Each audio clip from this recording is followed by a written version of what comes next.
Hi, Scott Orlin with Cinema-Magazine. A phenomenal new film is coming your way. It is called The Prom, and I'm here with one of the main participants of the film, James Corden. James, unlike or like Barry in the film, you didn't go to a high school prom either.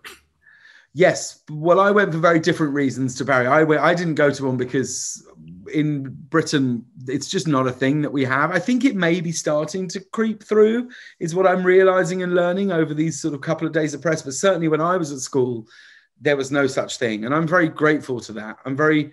Because I can't imagine anything worse than being at school and all the talk being about who are you going to go to prom with? Are you going to ask someone? Because for me, that would have only resulted in a litany of rejection. So I'm very pleased to have not had such a moment in my life.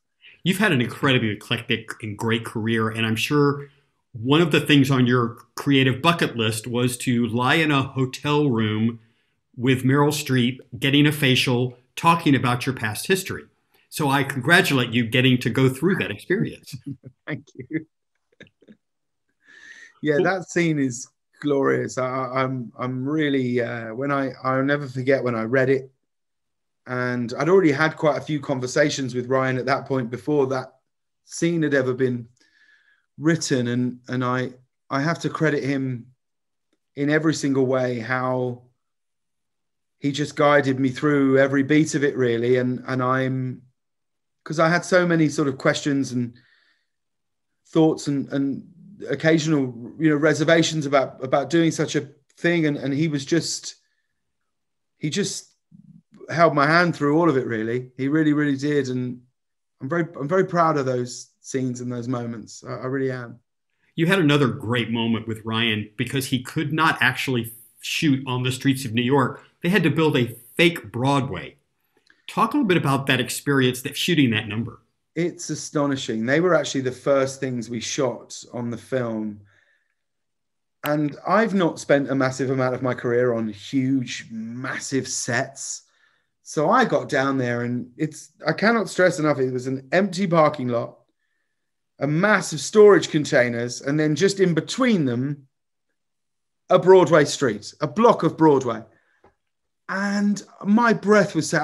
I couldn't believe what I was seeing. I was walking around like this, and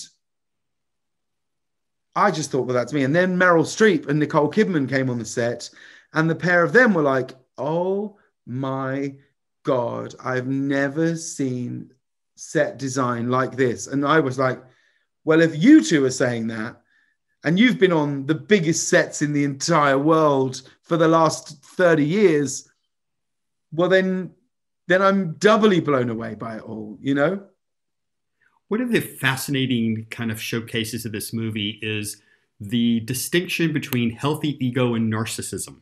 That sometimes I think it's important that we believe in ourselves. These people go a little step beyond. Yep. So what kind of relationship do you have with believing in yourself? Well, that really depends what day you find me on, as I think it does for all of us, Look, I don't think there's a performer on planet Earth that doesn't have some element of ego, some, however small and buried, sort of penchant for narcissism. I have days where I think, what are you doing? You're terrible. Who are you trying to kid? You should just get out while you're ahead and pack up and go home. And then I have other days where I think, oh, there's so many more things I want to do. And I think that's all performers. I don't trust any performer who is completely self-assured in their most private moments. I don't at all. I think you need vulnerability to be able to go to the places that you need to in films and stories and plays and all those things. One of the kind of the last question for you is, one of the heartbreaking elements of Barry's journey is his relationship with his parents, because we all want to be accepted and please our parents.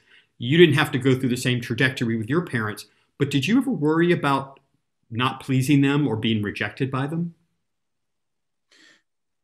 I never worried about being rejected by them, but I did often worry about making them proud or pleasing them in some way, because my attitude towards school is not something I'm particularly proud of at this moment. But I'm incredibly grateful for their unwavering support. And they also, you know, they take what I do with such a sort of pinch of salt, where I'll never forget, I was out with my dad a few years ago. We were in London, and a cab driver, we were in the back of a cab, and the cab driver said to my dad, "Carl, you must be proud of him."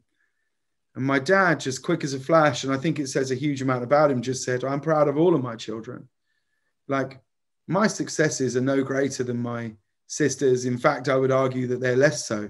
You know, my younger sister, Ruth, represents children in court who are victims of domestic household abuse, and she represents them because they're not old enough to speak in court. That I find far more profound and worthy of celebration than anything I've ever done, you know. So I have often worried that I perhaps wouldn't succeed in the way that I wanted to, and wouldn't make them proud. But deep down, I think I know that they care more about who I am as a person than what I do for a living, you know? Well, James Corden, as always, it's such a pleasure. You definitely have zazz. I will tell you that. You've got zazz. Bless you. Thank you so much. It's always so nice. Prom and Scott Orlin. Until next time. Thanks for all your nice words about the film, Scott. It means a great deal to everybody. I know it does. Oh, no. Great. And stay healthy and sane. And you, sir.